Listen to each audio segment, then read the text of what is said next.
There is a word that arrives in the body long before it arrives in the mouth.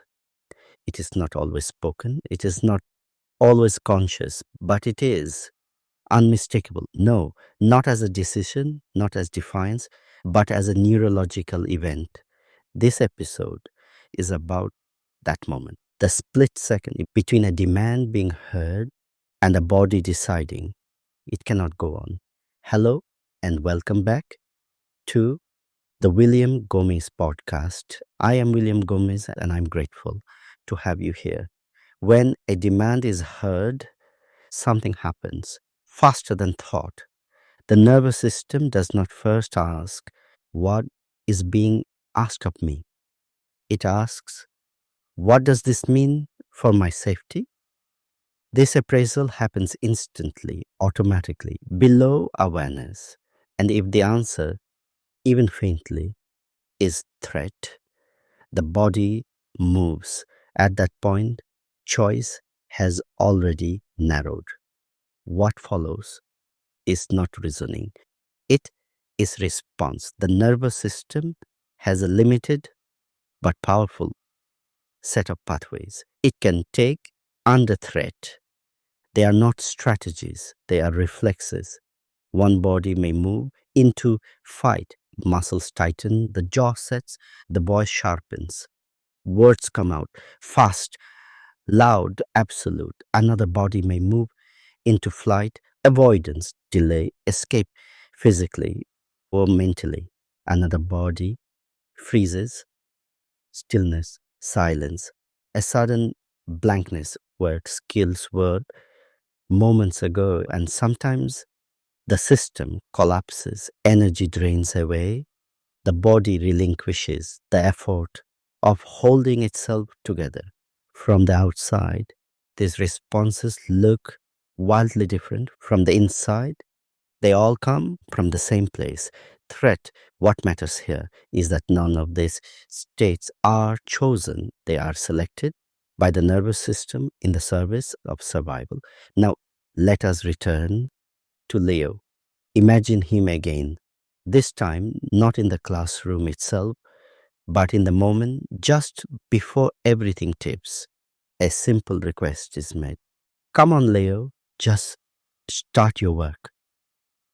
The words are calm, the tone is neutral, the request is reasonable, but Leo's body does not hear start. It hears pressure. It hears expectation. It hears the narrowing of space. There is a brief stillness, a moment where nothing happens. And inside that stillness, his nervous system surges, blood flow shifts, breath shortens, muscles prepare, the part of the brain responsible for planning. Sequencing, language goes offline, not permanently, but completely. For now, this is why skills disappear, not because they were never learned, but because the system has redirected resources away from learning and toward survival. You cannot problem solve. From a burning building, you cannot demonstrate competence. From a body in alarm, this is the moment. Adults often miss. They say, but he knows how to do this. But he did it yesterday. But we've explained it. And all of that may be true, but the explanation is arriving too late. Language itself in this moment can become a threat. More words mean more pressure. More explaining means more insistence. The nervous system hears, I am not safe yet. And so the response intensifies. This is why no emerges, not as a considered refusal, but as a boundary thrown up by a system at capacity. No is not the beginning of trouble. It is the last clear signal before things fall apart. When adults push past that signal, the system has only one option left: escalation. The irony is cruel. The more pressure applied, to restore functioning, the less functioning that remains available. Pressure does not create capacity, it consumes it. This is why things get worse, not better, when we insist the body cannot be forced back into safety. That has to be allowed. When we slow down instead of speeding up, when we soften instead of pressing, when we step back instead of closing in, something shifts.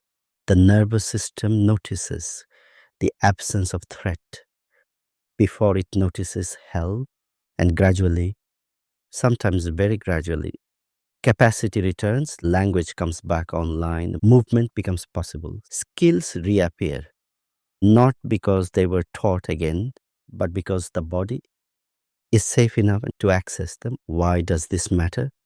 Because if we misunderstand no as defiance, we train fear. If we treat it as communication, we create space.